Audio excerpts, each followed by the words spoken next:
cardiac arrhythmias, and obesity research lab. I'm Kedar Aras, Assistant Professor in the Department of Physiology and Biophysics in the Jacob School of Medicine and Biomedical Sciences at University at Buffalo. For this episode, I wanted to share my perspective on preparing for one-on-one faculty meetings, for the on-campus visit tenure track faculty interviews. So this is day one of your campus visit. You're waiting in the conference room, or perhaps you're being walked to the potential faculty member's office, where you'll be having a 30 to 45-minute conversation with the person. So what do you do? Well, make sure that you're walking in with the frame of mind where you're going to be talking to a future colleague, potential future colleague, but at least a peer. It's not a student professor relationship.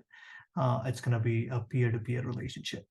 So be confident, be present, be engaging, and be assertive. So as you sit down, have a formal, polite, small talk, then they may start asking you about, okay, well, why don't you tell me about yourself and your research and what your future goals are? Now, this is a standard question you can expect for every faculty one-on-one meetings in some form or format. So what I ended up doing, and this is probably a recommended practice everywhere, is to have a 1-minute spiel to talk about yourself, a 1-minute spiel to talk about your research interests, and 1-minute spiel to talk about your future goals in terms of what your future for the lab is, your first R01, and what that's going to look like, and so on and so forth. So once you have those scripted, then you'll end up just repeating that for every faculty one-on-one interview.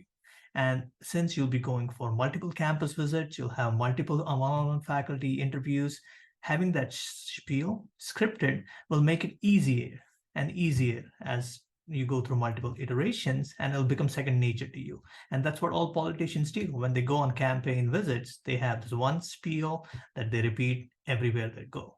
And that's exactly how you have to approach this. You need to have your spiel to talk about yourself, talk about your research, and talk about what your future goals are, so that you can just do a smooth, clean delivery of sharing who you are, what you want to do in terms of your research.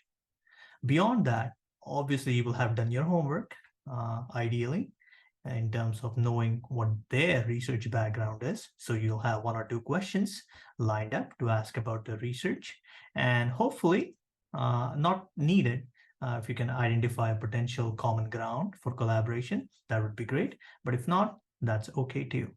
And then depending upon the flow of the conversation, you could even ask them about how they got started, what it took for them to establish their lab, what or some of the things they did that looking back was awesome, and what they could have done better. Maybe get a sense of the work and life balance, a sense of the department culture in terms of research support, mentoring, teaching, and whatever else that you can glean from the faculty member, if they're willing to share that information, obviously, that can help you make an informed decision of whether the department and the university is the right fit. And it's okay if you don't get all the answers from one meeting. It's essentially just picking up bits and pieces from every faculty one-on-one meeting during the day that you encounter, and putting the pieces together at the end of the day, at the end of the visit. So the goal should be intentional when you sit in for a one-on-one faculty meeting. One is to make sure that you put in your best effort in terms of sharing your information about yourself, your background, your research interests, and your future research goals. Make sure you establish a rapport with the other person, at least in terms of their understanding what the research is about, and asking 1 or 2 questions relevant to that, and then finding out more information about what it's like to work in that department, what is it like to work at the university. And those are the 3 things that I typically strive to accomplish for every one-on-one faculty interview. And if I was able to checklist all of those items, then I thought it was a good interview. It may not always work out that way, but having a plan in mind definitely helps. And you can always tweak it based on the flow of the conversation. So that's my recommendation for what to expect on a one-on-one faculty interaction.